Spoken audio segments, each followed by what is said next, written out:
Ya suruh ngasah celurit, suruh ngasah badik. Dari sekarang celurit asal semuanya, saudara.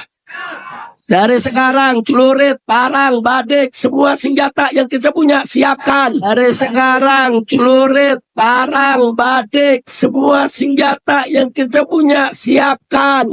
Simpen di rumah, saudara. Simpen di rumah. Begitu ada panggilan jihad, coba-coba PKI bergerak di negeri kita, maka semua kita turun ke jalan, bawa senjata kita, habisi antek. Insya Allah tidak akan lama lagi negara akan hadir. Insya Allah apa yang dikatakan oleh Profesor Mahfud MD, polemik ini nanti akan diselesaikan secara hukum. Insya Allah apa yang telah kita narasikan sudah sampai kepada Presiden Jokowi, sudah sampai kepada Presiden yang akan datang Prabowo Subianto, sudah menjadi perbincangan di kalangan para pejabat elit negara. Mereka masih mencintai NKRI, mereka masih menjadi garda setia dari Pancasila. Tidak akan lama lagi ketika para nakib dunia dari keluarga Bani Jamil, pencatat nasab 3 putra Said Ahmad bin Isa dari Irak datang ke Nusantara. Dia pasti akan menyampaikan bahwa datuk kami hanya 3, Muhammad, Ali dan Husain. Tidak ada yang bernama Ubaidillah yang hijrah ke Yaman. Nanti akan hadir nakib dari Yaman untuk menunjukkan bukti fakta sejarah bahwa mereka tidak pernah diakui sebagai bagian keluarga besar Nabi di Yaman sana. Hingga detik ini hanya berkelit, dan berkelit saja. Mana? Jangan ngaku cucu Nabi distempel di Jakarta. Emangnya Nabi orang Jakarta? Mikir para muhibbin, Anda sedang diperbudak. Sadarlah Anda. Kalau tidak, nanti seluruh generasi cucu Anda akan menjadi budak selamanya dari orang palsu yang ingin menjajah dan membelokkan sejarah leluhur kita di Nusantara. Allahu Akbar.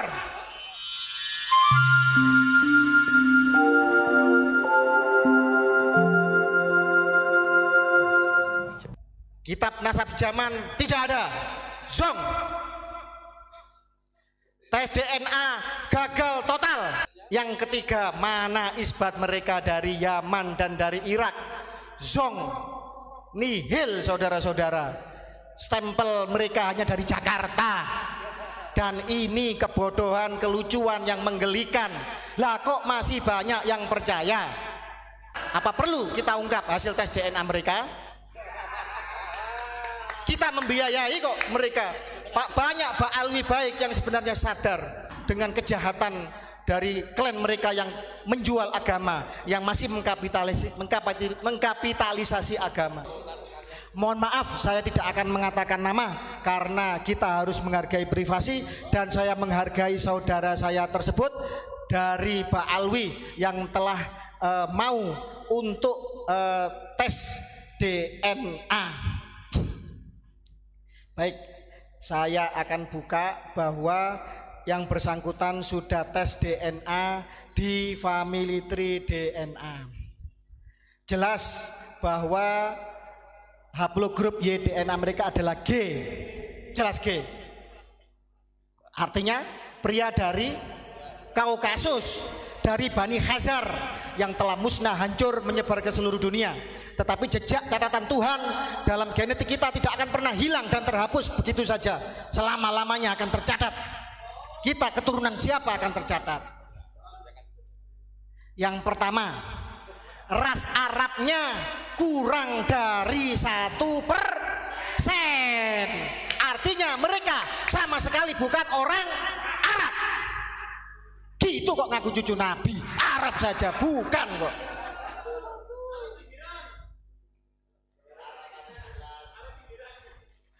Ras Nusantaranya itu ada 24,6%.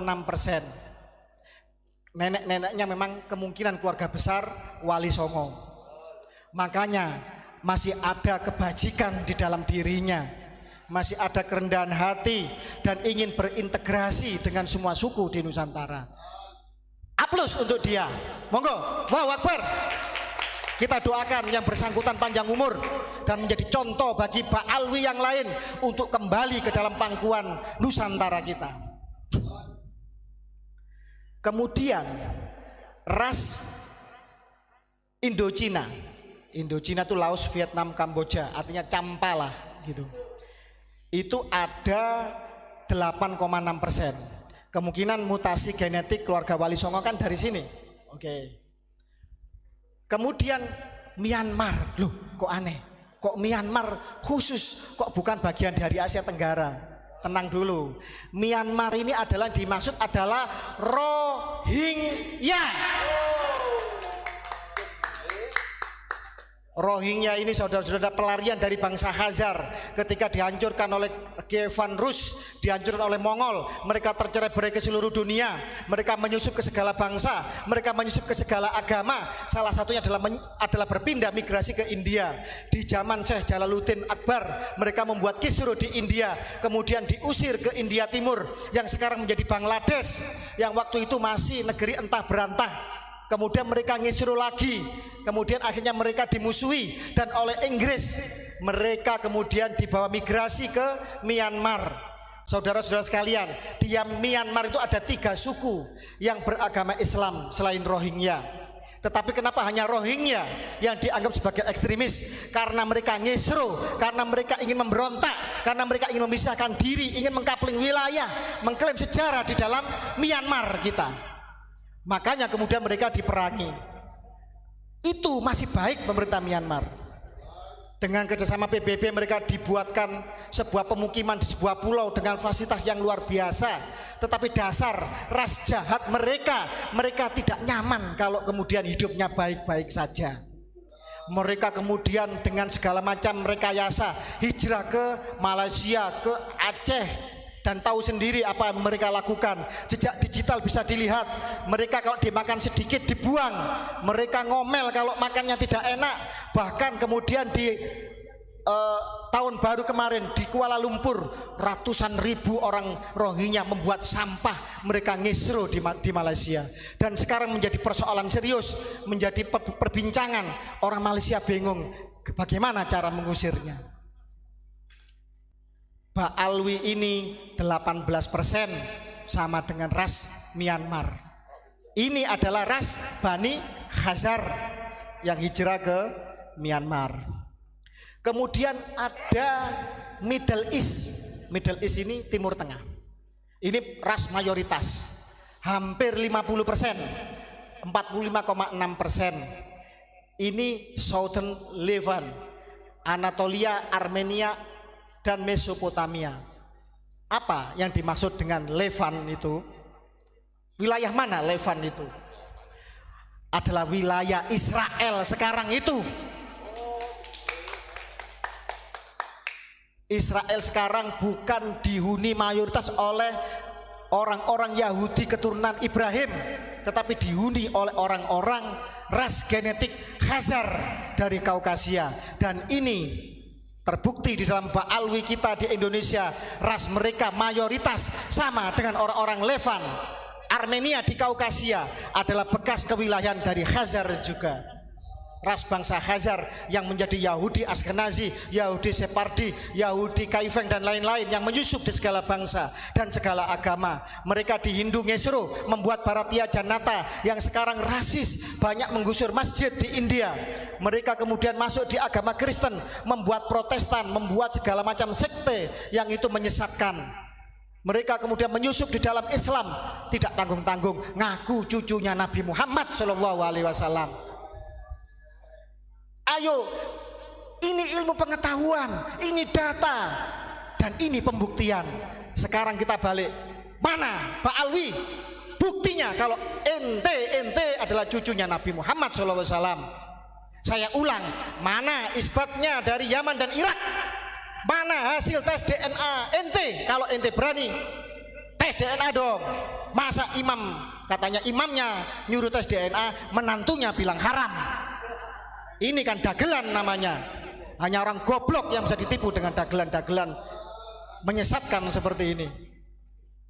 Mana kitab sejaman ente yang katanya ente cucu Nabi sudah diisbat, sudah di, tidak ada. Internal itu pun telat. Sudah internal telat. Masih mempertanyakan. Itu ada itu katanya cucunya PKI itu, budaknya Mbak Alwi itu. Mana kitab sejamannya Sayyidatuna Fatimah sama Hasan dan Husain? Ya Allah, Anda itu muslim apa PKI apa ateis Anda itu? Tidak perlu kitab sejaman. Kalau yang ngomong adalah hadis, adalah yang ngomong adalah kitab-kitab sirah nabawiyah sendiri. Kok masih tanya kitab sejaman? Ini putrinya Rasulullah, ini cucunya Rasulullah, ditanya kitab sejaman. Ini budak. Bayangkan apa gunanya mondok, belajar agama, kalau putrinya Nabi dan cucunya Nabi sebagai pemuda-pemuda penghulu surga dia ragukan, dia jadikan framing untuk membela nasabnya Yahudi Hazar yang jelas-jelas tidak bisa menunjukkan bukti apapun sebagai cucu Nabi Muhammad SAW. Ayo terbuka mata kalian, ayo sadarlah sebelum nanti anak cucu kita hidup menjadi budak dan terusir dari tanah leluhurnya sendiri, seperti orang-orang Palestina yang diusir oleh orang-orang Hazar yang mengaku sebagai keturunan Ibrahim padahal bukan.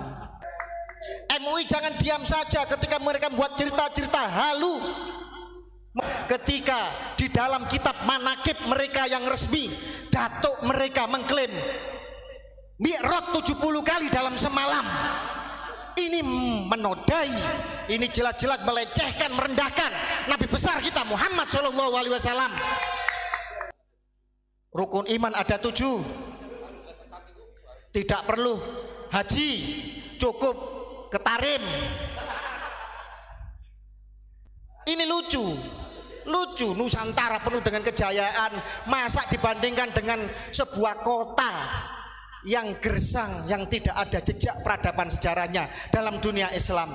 Mohon maaf, banyak literatur mengatakan bahwa Hadramut dan Tarim yang mereka bangga-banggakan bukan bagian dari Yaman di masa Nabi. Yang dimaksud Yaman adalah Yaman Utara di masa Nabi. Sebagaimana ketika Quran menyebut Rum, itu adalah Romawi Timur, Bizantium yang beribu kota di Konstantinopel, bukan Romawi Barat yang telah runtuh 1 abad sebelum Nabi dilahirkan yang beribu kota di Roma. Sekarang karena penjajahan, karena pembelok, karena faktor geopolitik, kemudian akhirnya Hadramut dan sekitarnya menjadi Yaman Selatan. Padahal dulu di zaman Nabi mereka bukan Yaman. Hadramut ya Hadramut, Yaman ya Yaman. MUI jangan menutup mata dengan banyaknya pembelokan sejarah, makam-makam yang telah dibelokkan menjadi orang Yaman yang sebenarnya baru datang, pupuk bawang di Nusantara, mau mengacak-acak Islam di Nusantara. Dan NU jangan diam saja, jangan menjadi mental budak, jangan karena tersandera oleh kepentingan politik, jangan karena punya besan, punya guru dari kalangan mereka kemudian diam saja. Masalah nasab, klaim sebagai cucu Nabi tidak ada urusannya dengan ilmu dan makom. Keluarga Wali Songo dibelokkan menjadi Yamani, padahal isbat nasab kita, tes DNA kita jelas tidak ada urusannya dengan Yaman. NU dengan seluruh muasisnya adalah para pejuang, para pemimpin besar, seorang yang alim. Para sejarawan juga sudah mengumpas ini, karena jelas mereka tidak ada jejaknya pada tanggal 28 Oktober 1928 Sumpah Pemuda. Tidak ada jejak mereka di dalam 10 November 1945 Hari Pahlawan, di dalam Hari Santri Resolusi Jihad juga tidak ada, di dalam PPKI Persiapan Kemerdekaan Indonesia tidak ada, di dalam revolusi menghadapi penjajah Belanda, agresi militer pertama kedua juga tidak ada. Tiba-tiba sekarang merah putih dari mereka, hari kemerdekaan dari mereka, lagu kebangsaan dari mereka, kadzabul akbar. Saudara-saudara sekalian, Dan ini jangan diam saja. Tadi mengatakan hal Solo, mereka tidak saja membelokkan sejarah, mereka mau mengkooptasi Nusantara seolah Nusantara bagian dari Tarim, bagian dari Hadramut. Mereka menggunakan hall-hall tiap kota. Seorang Habib di Solo menjadi hall Solo, di Gresik hall Gresik, di Gresik itu ada Sunan Gresik Syekh Sayyid Maulana Malik Ibrahim. Kok berani-beraninya mereka mengklaim hall Gresik? Di Solo itu ada Ki Ageng Genis, ada Ki Ageng Selo, keturunan dari Wali Songo, ada PB 10 yang sangat berjasa kepada Nusantara, Mbah Min Haj, banyak di Solo wali-wali besar, kemudian menjadi hall Solo. Mohon maaf, di Pasuruan ada Masjid Sepuh peninggalan dari Adipati Nitya Diningrat pertama bin Pakubuwono kedua. Adipati Pasuruan telah menjadi Masjid Assegaf. Di Solo ada Masjid Sepuh PB 10 menjadi Masjid Assegaf.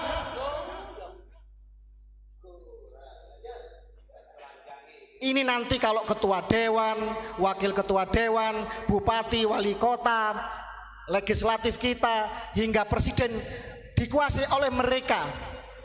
Tinggal merubah ideologi bangsa, tinggal mengadakan referendum, mengadakan pemungutan suara. Panglima TNI, Kapolri semua dikuasai oleh mereka. Jadi apa? Jadi apa kita ini? Ayo, mari kita terbuka mata kita. Jangan sampai kemudian setelah ini terlambat, baru kita menyesal kemudian. Dan anak cucu kita terusir dari tanah leluhurnya sendiri. Seperti apa yang dilakukan oleh Yahudi Askenazi, yang DNA-nya sama dengan Ba'alwi di Palestina sana.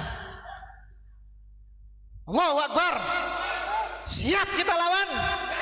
Siap kita jihad? Siap kita bersatu untuk melawan ini semua? Fakta, pemimpin bangsa ini, seluruh pemangku kebijakan, seluruh rakyat harus membuka matanya. Semoga seluruh keraton Nusantara sadar bahwa leluhurnya sedang ingin diperkosa, sejarahnya ingin dibelokkan. Ini kemarahan dari kami, warga keraton, warga dari Trah Mataram, dari Trah Banten, Trah Madura. Banyak ratusan makam-makam yang telah diakui oleh orang-orang Yaman, terutama Habaib Ba'alwi. Ini kejahatan yang sangat brutal di Nusantara, saudara-saudara sekalian. Bagaimana keluarga Hamengkubuwono diaku sebagai bin Yahya? KRT Sumodiningrat jelas makamnya telah dirubah menjadi bin Yahya. Makam putra dari Panembahan Senopati di Nitian Jogja menjadi Al Idrus. Banyak di Madura makam yang dibelokkan juga. Di Bali Wali Pitu diklaim menjadi Ba'alwi. Al-Qadri diklaim menjadi Ba'alwi. Ada Kesultanan Mempawah, putra raja tidak punya rumah, ngontrak-ngontrak. Ini miris. Jogja sebagai yang berjasa di dalam pendirian NKRI, termasuk serangan umum tahun 49, mau diotak-atik keistimewaannya. Bagaimana Darul Hasimi punya Habib Lutfi bin Yahya telah meracuni keraton Yogyakarta, dan alhamdulillah keluarga keraton Yogyakarta bersuara lantang. Gusti Pangeran Haryo Yudoningrat berteriak lantang, kemudian diputus setelah itu oleh Sultan dan Pangulon keraton Yogyakarta Hadiningrat. Kita berhak marah. Tidak ada kompromi bagi para penyamun, para rampok yang ingin mengacak-acak rumah kita. Setuju? Kita punya rumah sudah damai, sudah baik, makmur. Datang orang pendatang, kemudian duduk, kata orang Jawa, metingkrang, tidak sopan. Kemudian foto dari kakek kita diganti namanya. Kemudian mohon maaf, ada yang istrinya direbut, ada yang anaknya direbut dengan klaim palsu bahwa mereka cucu Nabi. Tidak ada kompromi, hajar. Revolusi harus segera bangkit. Kalau tidak, mau kita dijajah keturunan kita. Kapan lagi? Sekarang saatnya saudara-saudara. Ayo pribumi bangkit. Kalian keturunan dari sebuah bangsa yang besar, yang jejak peradabannya jelas. Banggalah kalian kepada leluhur kita Nusantara yang melahirkan Bhinneka Tunggal Ika, yang melahirkan peradaban yang luhur hingga sekarang. Dan kita menjadi bangsa yang besar, bangsa yang makmur.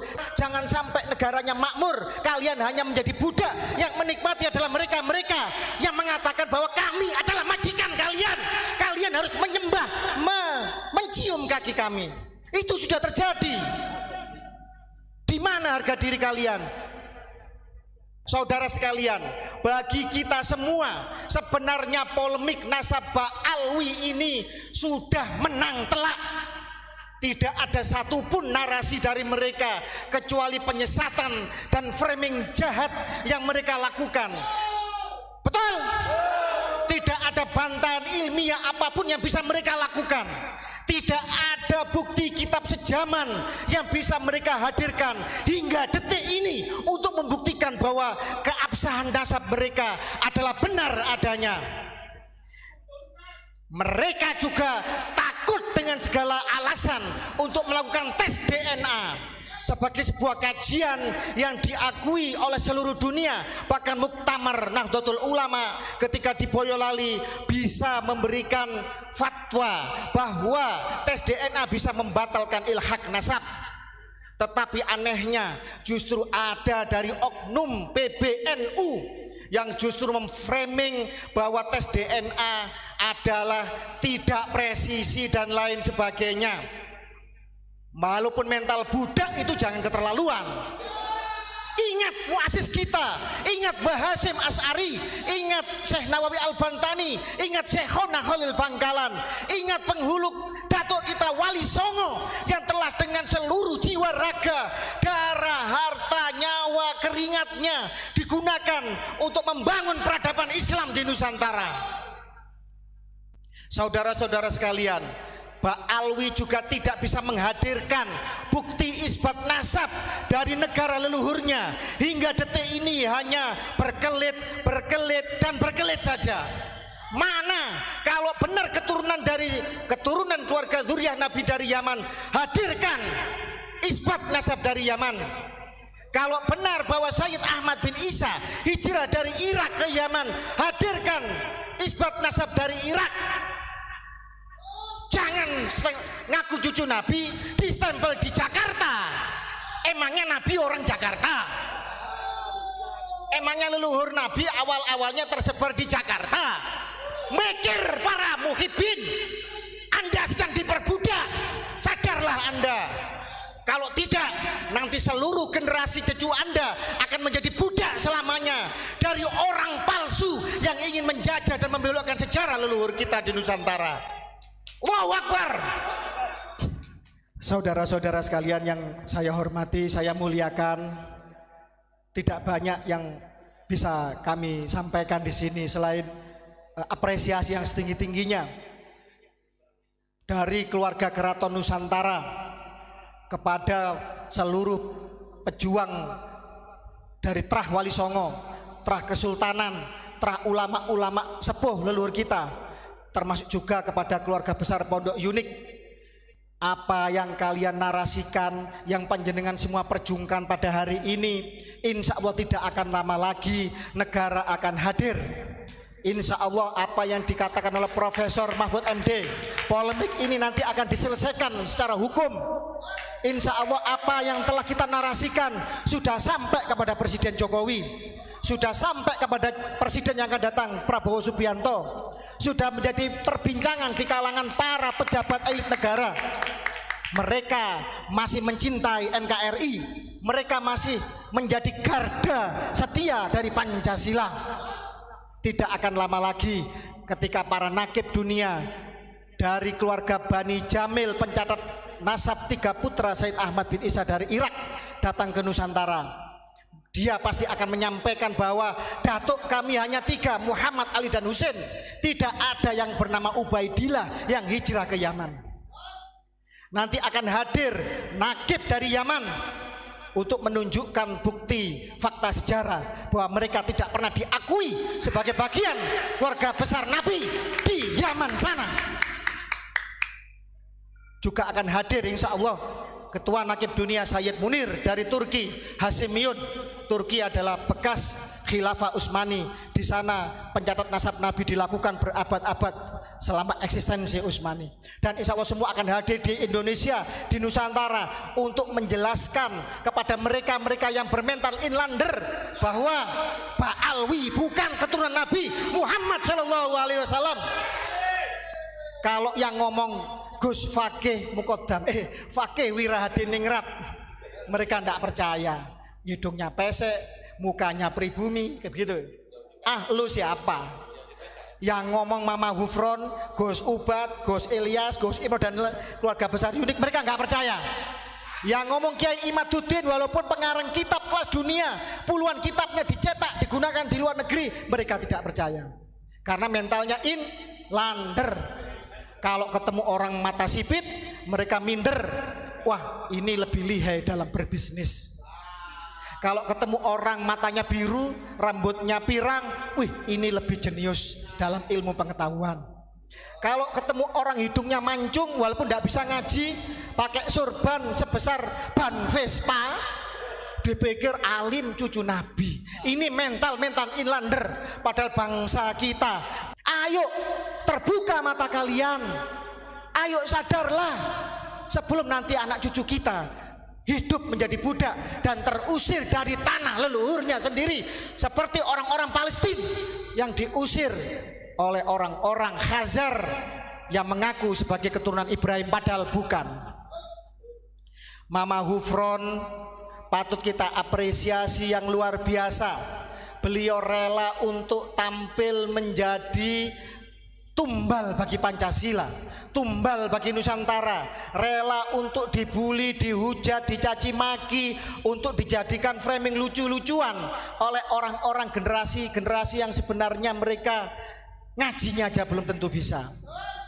Mama Hufron rela untuk kemudian mengorbankan dirinya agar semua orang mata melek bahwa apa yang beliau lakukan itu hanyalah prank saja, untuk membuka mata semua pihak bahwa ada kejahatan yang lebih brutal, lebih masif, terstruktur, terencana dan merusak peradaban yang dilakukan oleh Habaib Ba'alwi Yaman.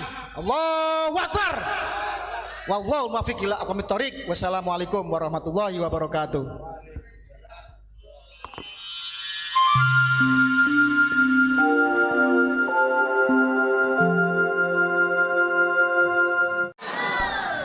Merdeka! Merdeka! Merdeka! Merdeka! Alhamdulillah, salatan wassalaman ala rasulillah, amma ba'du.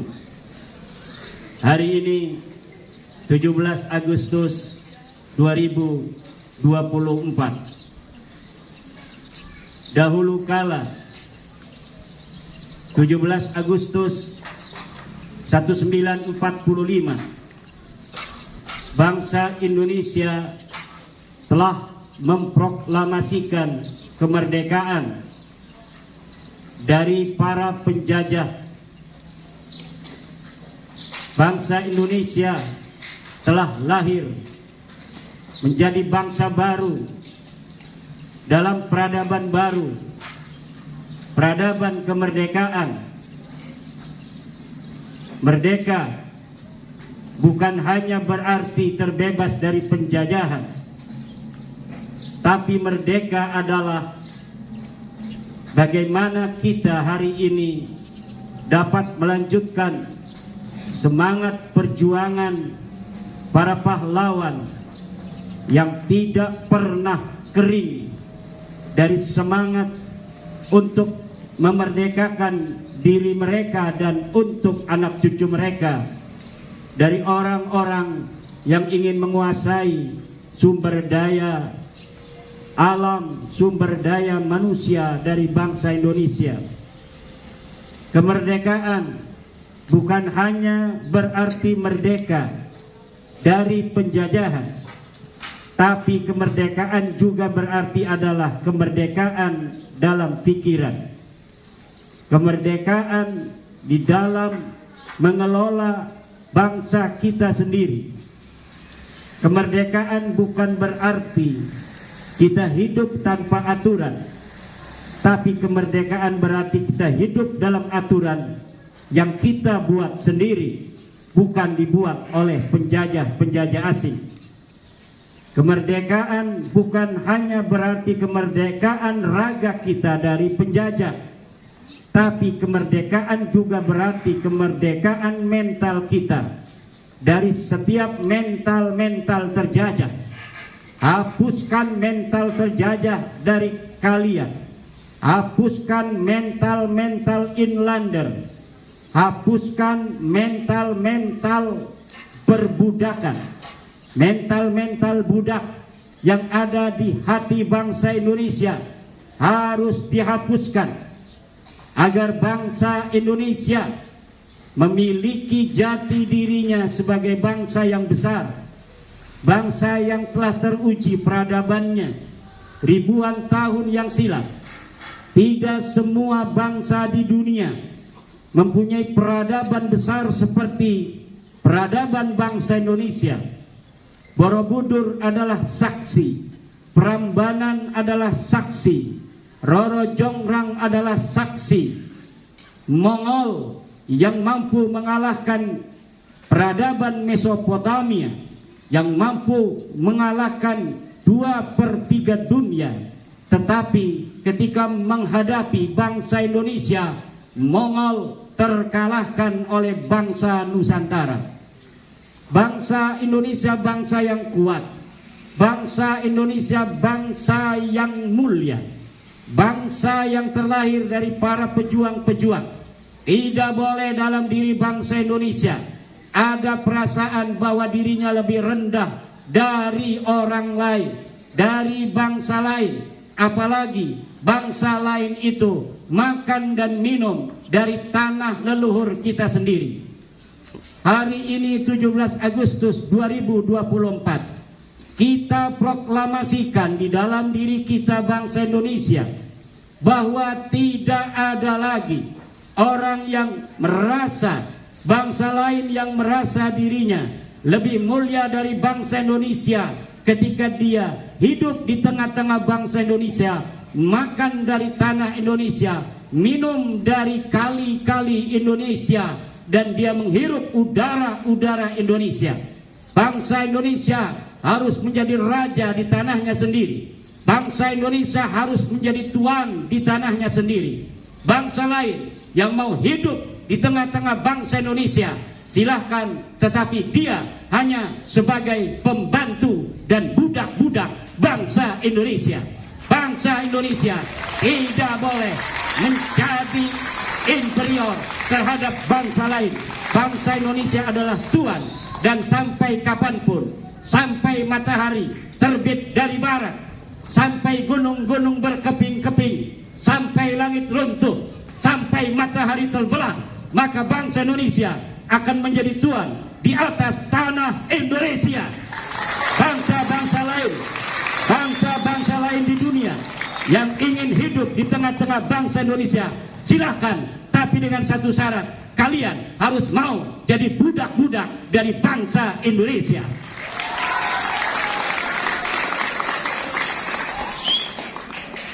Kalian dididik oleh guru-guru kalian bukan untuk menjadi budak dari guru kalian. Pikiran kalian adalah pikiran yang merdeka. Pengetahuan kalian dibimbing oleh guru-guru kalian untuk menemukan kebenaran yang lebih kuat dari kebenaran guru kalian.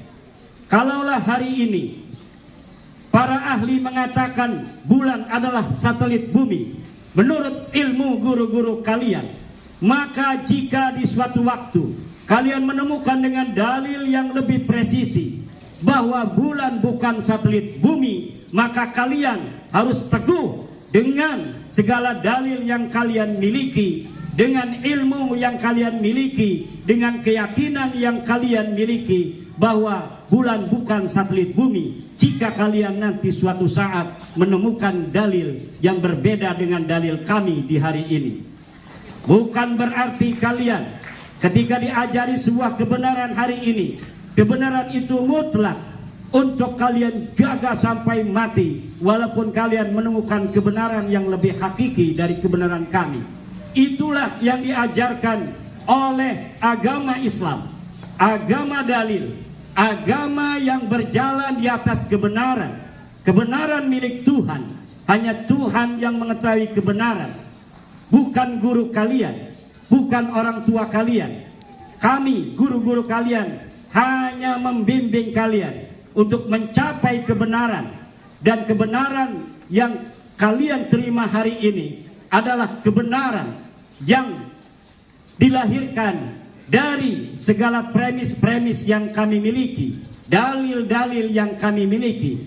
Tetapi jika suatu waktu, suatu saat kalian memiliki dalil yang lebih presisi, yang lebih kuat dari dalil kami, maka kalian harus pegang dalil itu seteguh-teguhnya, seyakin-yakinnya, walaupun matahari sudah tidak terbit lagi dari timur. Merdeka! Merdeka! Merdeka! Wallahu wal muwaffiq ila aqwamit thoriqin. Wassalamualaikum warahmatullahi wabarakatuh.